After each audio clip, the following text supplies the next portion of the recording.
I broke my life on my own, because of my own stupidity.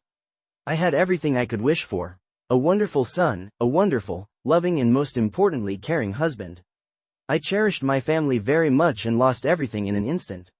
I know that many will condemn, stone, gloat, but I will not wish them and even the worst enemies to survive this. I am 37 years old, my son recently turned 16. I couldn't even wish him a happy birthday. He doesn't want to hear about me. I know that I am very guilty both to him and to my now deceased husband. But if only it could be turned back. I repeat once again, my husband was really very good both as a father and as a person. He loved only me. For the son, he was not just a father, but also a best friend. He took care of us. He gave everything to make us feel good. And I'm such a jerk, that's how I repaid him. It all started with the fact that he suffered a serious illness that gave a complication to the heart, and the doctors, I must say, tried their best, but God is their judge, because he never smoked, did not drink, and here, a disabled heart. Despite this, he continued to work out of his skin so that they didn't need anything with their son.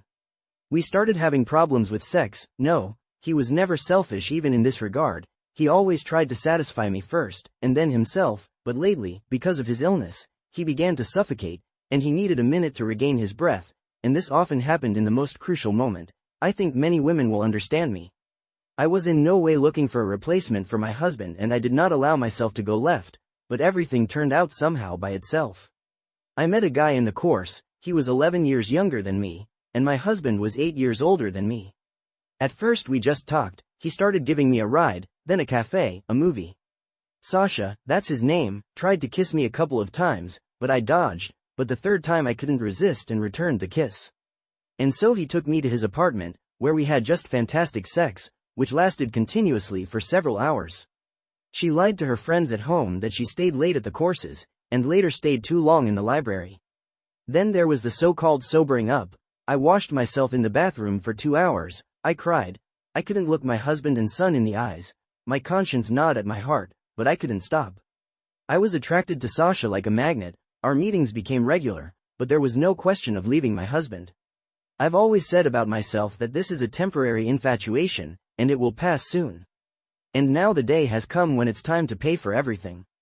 My husband and son were going fishing that day, with an overnight stay. I was sad and lonely that evening, and I decided to call Sasha.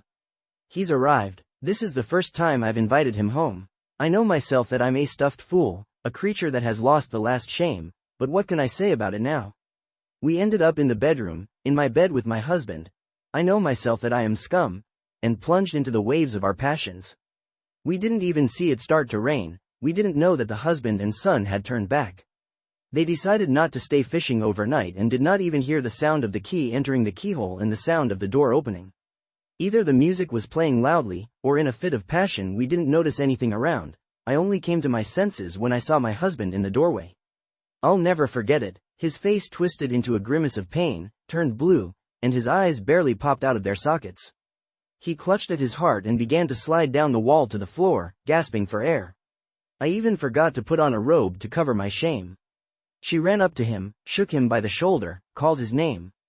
This banal, I'm sorry, screamed. The son ran to the kitchen to get medicine.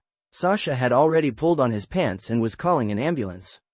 But all in vain. The medicine didn't help, the ambulance didn't make it in time. My husband died right in my arms. His last words were, "For what?" An ambulance and the police arrived, and the body was taken away. Sasha, as a witness, signed the protocol and left, saying he would call. My son called me a whore and a murderer, said he would never forgive me for taking his father away from him, packed up some of his things and went to his mother-in-law. In the morning, she showed up with her husband's sister and after a hail of slaps, insults and longing for my hair, she told me not to come to the funeral, they would be rude to me and they could lynch me. She also added that my son cursed me and that he no longer has a mother. After they left, I still tried to call my son. But all in vain. He replied once, "Woman, don't call here anymore." Then I changed the number altogether. He added me to the blacklist everywhere on social networks.